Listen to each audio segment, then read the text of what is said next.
Hey, I hope you guys are doing good today. We are going to be watching Christmas during the Great Depression.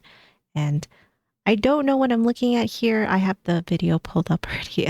It looks like maybe some sort of pudding, bread pudding of sorts. But I mean, it doesn't look bad. So I am excited for this. If you do get a chance, I'd appreciate if you can leave a like and subscribe. It helps me out a bunch. And I will have Max's video linked in my description below. So be sure to give him a like and subscribe as well. He does an amazing job. But all right, let's see how Christmas was during the Great Depression. Okay, I figured we should get cozy for this one. Whatever is behind him, that little family, it is so cute. I love the decorations in this one. Oh, he's so festive. During Christmas time, it is easy to get carried away and overspend. But during the Great Depression in the 1930s, overspending wasn't even an option. So to save money, people had to get creative with their gifts, their decorations, and even their food, with dishes like this 1931 recipe for an inexpensive Christmas pudding. This Okay, so it is a Christmas pudding. Doesn't look bad. time on Tasting History.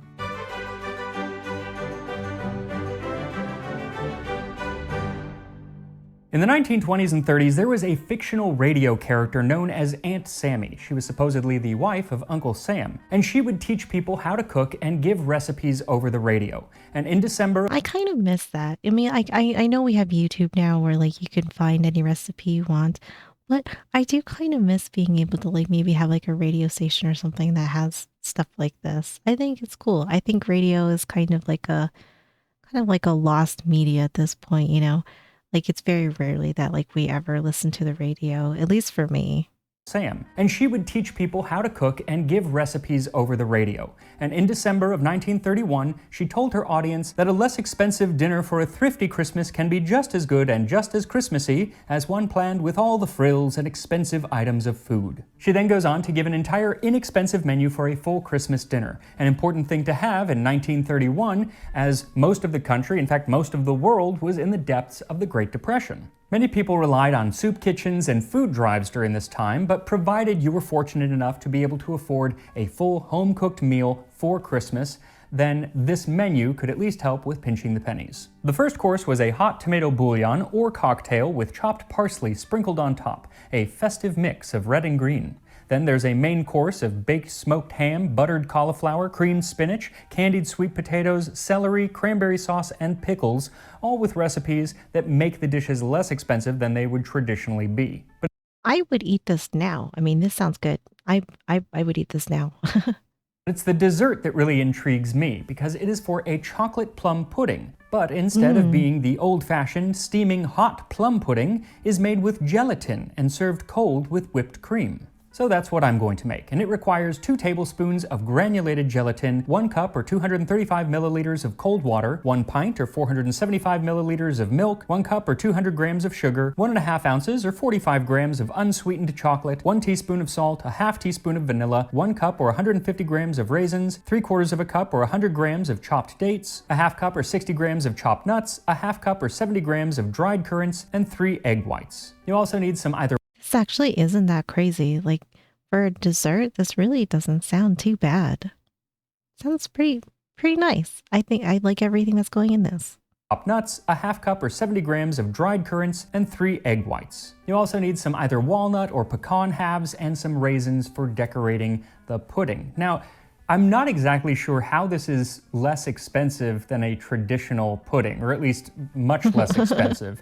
It is missing a few of the spices, but by this time, spices weren't all that expensive, so not exactly sure. But if I learned anything from watching Mickey's Christmas Carol when I was a little kid, then I learned that time is money. So perhaps this is a less expensive pudding simply because it takes a lot less time to make than a boiled or steamed pudding. Now, when Aunt Sammy introduced America to this inexpensive Christmas pudding, she read out the entire recipe on the radio. And it's so well written that I can pretty much just say what she said as we walk through the recipe. She says to make this pudding, first soften the gelatin in the cold water for 10 minutes. While the gelatin is soaking, melt the chocolate with part of the sugar. She's not specific with how much sugar, so I just added a couple tablespoons. Then she says when it is melted, add a little of the milk, just enough to make a smooth paste. Then in a different pot, heat up the rest of the milk until it is steaming, and when the milk is hot, add it to the melted chocolate, then the sugar and salt, and finally the soaked gelatin. Stir the mixture, then remove it from the fire.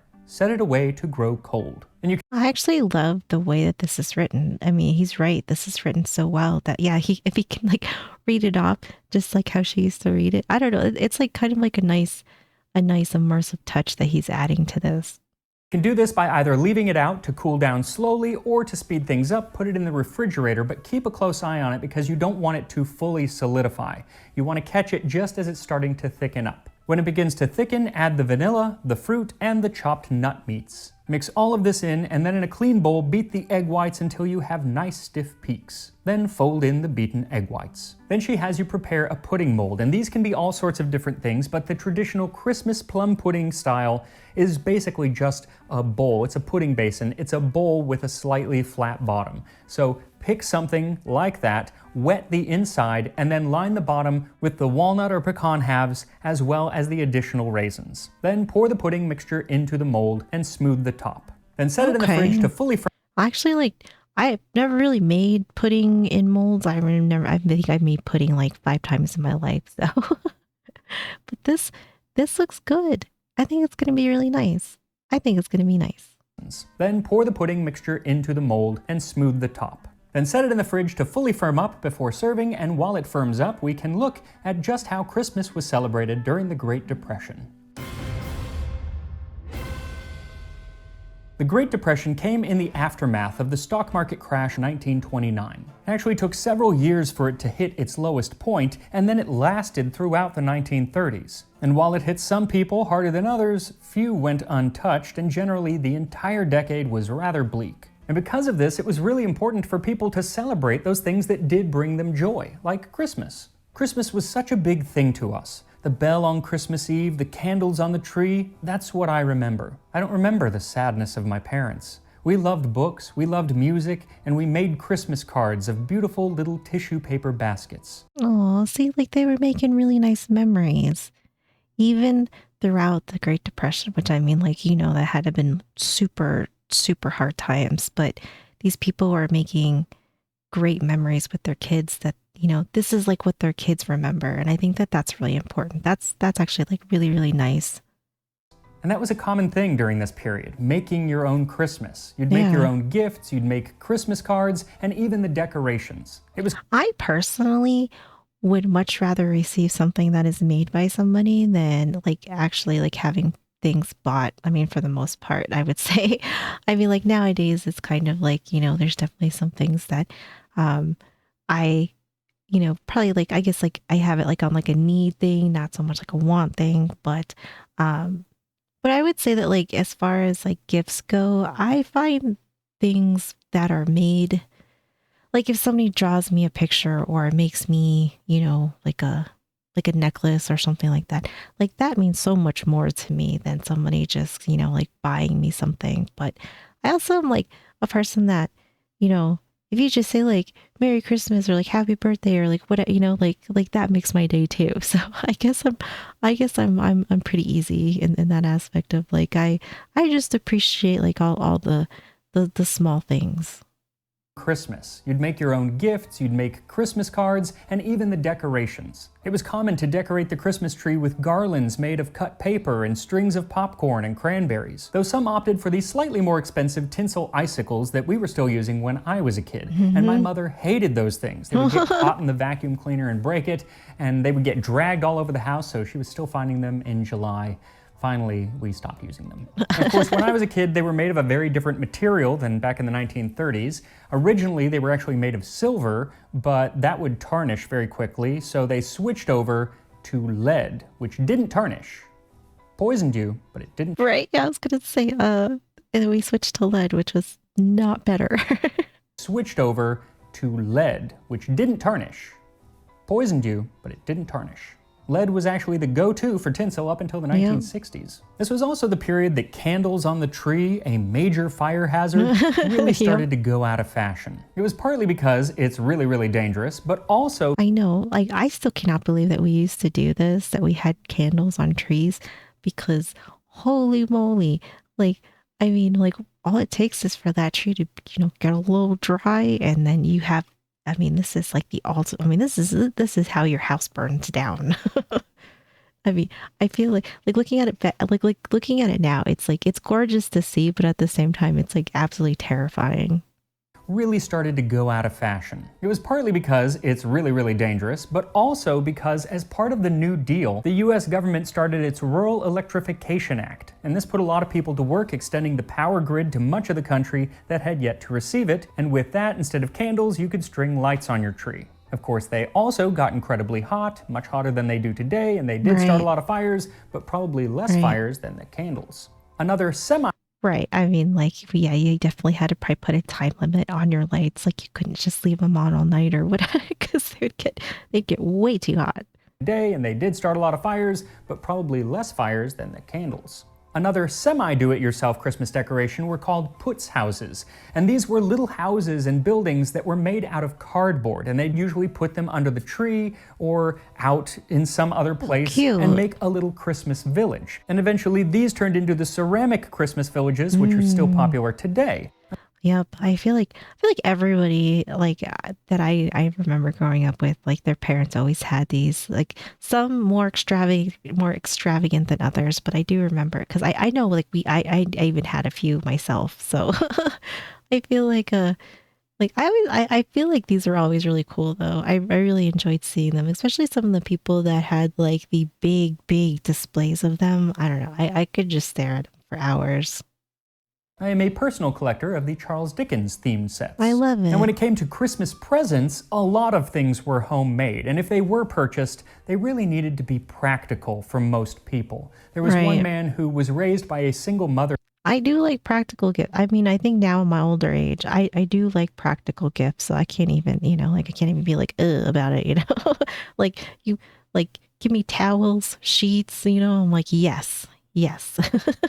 Needed to be practical for most people. There was one man who was raised by a single mother during the Depression who recalled that he got no toys, maybe a couple pairs of socks, but Oh, nothing you could really play with. And no Christmas tree. We'd have burned that for heat in the pot-bellied stove. You couldn't get angry about it. In your heart, right. you knew the lady was doing the best she could, and she always made sure we had a decent dinner.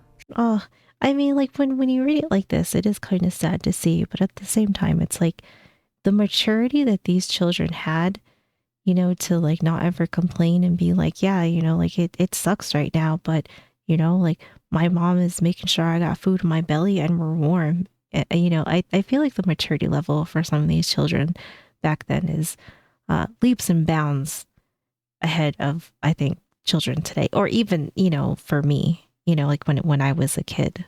She was a very strong woman, and we realized she was having a rough go. Yeah. It'd just tear you apart, really. One woman who grew up in Brooklyn during the Depression recalled getting the same doll every year for Christmas, but her mother would make sure that the doll at least had a new set of clothes. I knew it was Oh, an old doll because it never had any bloomers. My mother couldn't make bloomers. I never let my mother know I knew. Perhaps the most look at like, you know what? These are good kids. These are good kids. I gotta say, like they knew, and they're growing up in a really tough time. This is a really hard era, and for these kids to be just so loving in this way and just so I mean, I feel like this is like very mature thinking. So I think um my hat goes off to these kids that had to grow up then. had any bloomers. My mother couldn't make bloomers. I never let my mother know I knew. Perhaps the most iconic gift of the Great Depression was food itself, specifically oranges. Oranges were not a new thing to find stuffed in the bottom of a Christmas stocking, but it was very popular during the Depression because many people couldn't afford citrus for most of the year, so it was a real treat. My Nana, who grew up in New York City in the 1930s, always told me about how excited they were to get nuts and an orange in their stocking. And she actually continued that tradition. She would put it in my mom and aunt's stockings, Aw. and then our stockings when we were kids. And now my mom actually continues the tradition, putting an orange in my niece's stockings. I love that, honestly. I love that. I think that's great. Now my mom actually continues the tradition, That's putting sweet. an orange in my niece's I mean, even though like it comes from like a pretty like rough time, but I think it's sweet to carry that. stockings. I don't think it is as exciting as it was in the 1930s, but I still love that the tradition is continuing. There's actually a child's letter that I found from 1931, and it's a letter to Santa, and it kind of gives you an idea of what a kid during this time could expect to get for presents. Dear Santa, I thought as Christmas is not so very long off, I had better write you. I want you to please bring me a string of beads and a ring. Also, bring me lots of fruits, nuts, and candy. Don't forget the orphans and my little friend Dave. Aww. I think he wants a billy goat, a wagon, and a pair of pajamas so he won't get cold. He wants a pair of pajamas so he won't get cold. This little girl has such a good heart, and she said, don't forget the orphans and my little friend Dave. Oh, what a sweet, sweet letter. I'm very curious if Dave ever got his billy goat. Yeah. Now, while there were a lot of homemade gifts at this time, there were also a lot of toys and games for purchase that became super popular during the Depression if you could afford them. Things like the yo-yo, which had actually been around for thousands of years, had a boost in popularity with the introduction of the iconic Duncan yo-yo in the I could never use a yo-yo. I remember trying lots of lots and lots of times. Terrible. I could kind of like get it going, but I don't know. I guess I didn't have like the motor skills for it. Let me know. Did you guys have a yo-yo?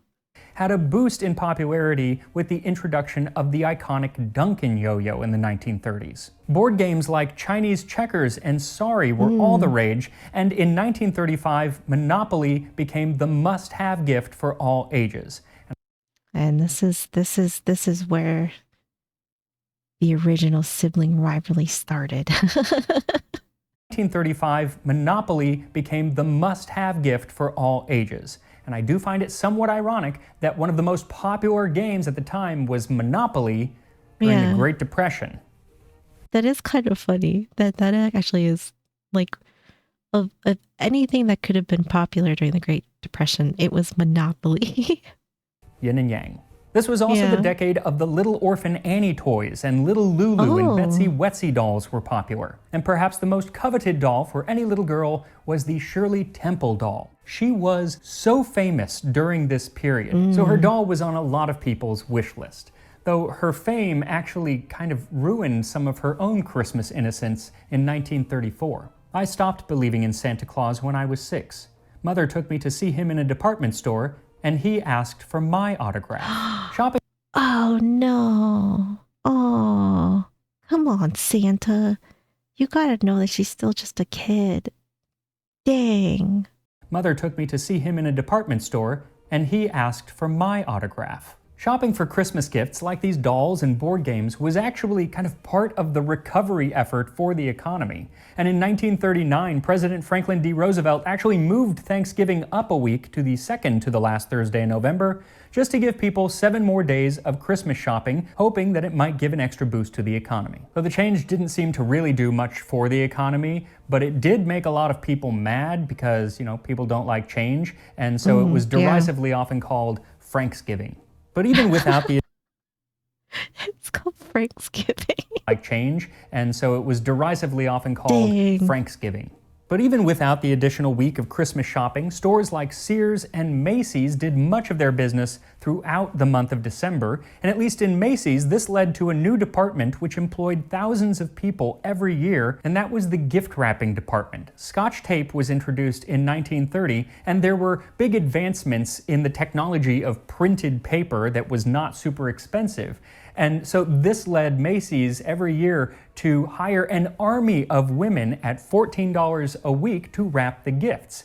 Now, even then, $14 a week was not a lot of money, but it was enough money that it would allow the people to buy some Christmas gifts and make a good Christmas dinner for their family. You know what?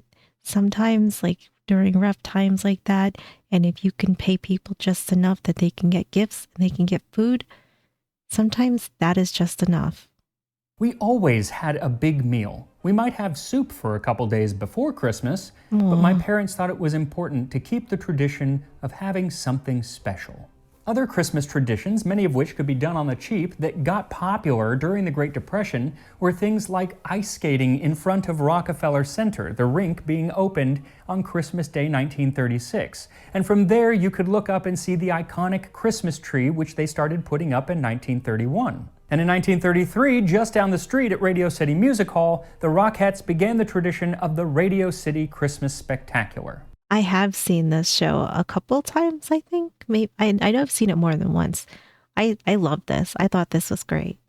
And you could get tickets for as little as 35 cents, though if you couldn't even afford that, you could at least listen to a bunch of Christmas music on the radio, because this decade gave us a lot of the Christmas music that we still listen to today. Things like Santa Claus is Coming to Town, Winter Wonderland, and Rudolph the Red-Nosed Reindeer, except it wasn't actually in song form yet. That took place in the 1940s.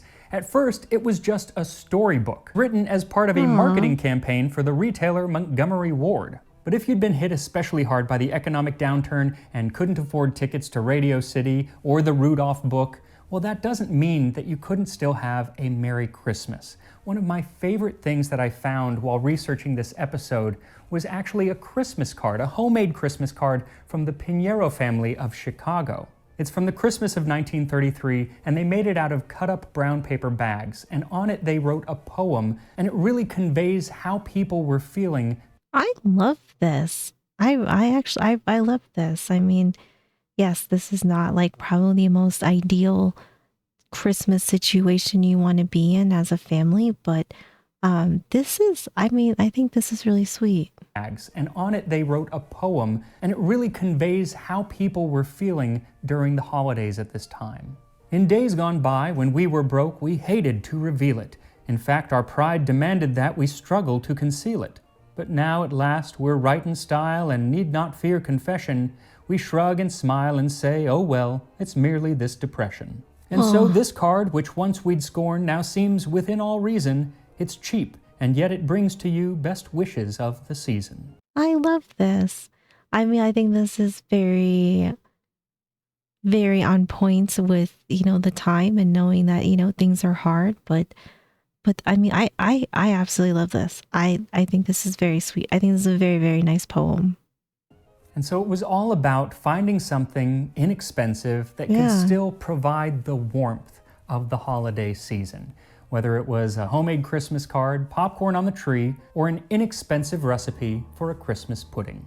So once the pudding is firmed up, dip it into some simmering water or wrap it in a hot towel to loosen it from the bowl, and then you can release it onto a serving plate. Aunt Sammy then says to serve the pudding with whipped cream, sweetened and flavored with vanilla, or with a currant jelly sauce. I opted for the whipped cream, which just needs a cup of heavy whipping cream along with a quarter cup of powdered sugar and a teaspoon of vanilla. Whisk it all together until you have lovely thick whipped cream, which can be piped around the pudding. And here we are. This looks great. I think this looks good. I hope it's good. I don't know. I mean, I see nothing wrong with this so far. I could be wrong, but I think it looks good. Expensive alternative to Christmas pudding from the Great Depression. So you can tell right away it's a very different texture than a boiled or steamed Christmas pudding. I mean, look at that wobble. I cut a piece out and it holds together. It's nice and firm. So let's give it a try. It is more firm than like pudding. It's almost like, well, it's a little gelatinous. What do we think? Yeah? That's really good. The flavor is really... I mean, it's chocolate and you got a little bit of fruit and nuts and then you got whipped cream on the outside. I mean, come on. Come on. How could it be bad? Really, really nice. You can taste the chocolate. You can taste the fruit. I really, really like it. I did just realize there are uncooked egg whites in it, to which I am somewhat allergic. Is he gonna be okay? Oh no. Sir, are you gonna be okay? My mouth has gone a bit numb. I'm gonna be fine. Okay. But I'm not gonna have any more. But yes, please don't eat anymore. Oh my God. Oh, bro, you cannot stress us out like this. Really need to pay better attention to that. Oh no. The flavor is great. The texture, I wish it was a little smoother maybe.